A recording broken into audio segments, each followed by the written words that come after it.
Trzeba było tak zarozki.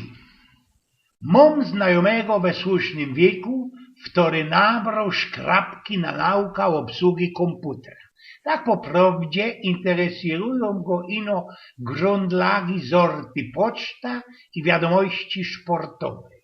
Już blank pochytał za szaltrowanie laptopa kneflikiem power i uwidział, że ten komp zaszaltruje się sam bez jego hilfy.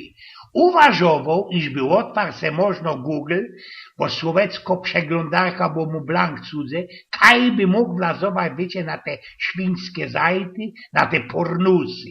Nie miał ci ale żadnego obrazka, takiej komputerowej ikony na ekranie i spytał się mnie, jeśli do się jakoś obsługować ten całki start ze tastatury, bo jak mo ta strzałecka, wiecie, ten kursor we prawym wierchnim winklu do zawierania okienek, to przeca nie będziesz z nim zjeżdżał bez całki ekran.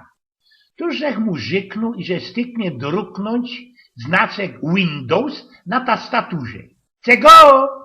No znaczek Windows. Jaki znaczek?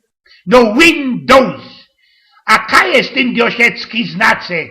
Hopie, ten znaczek jest pomiędzy Alt i CTRL. Kaj? Na lewej zajcie blank na spodku. Aha, widzę, wentylator, jak ten propeler.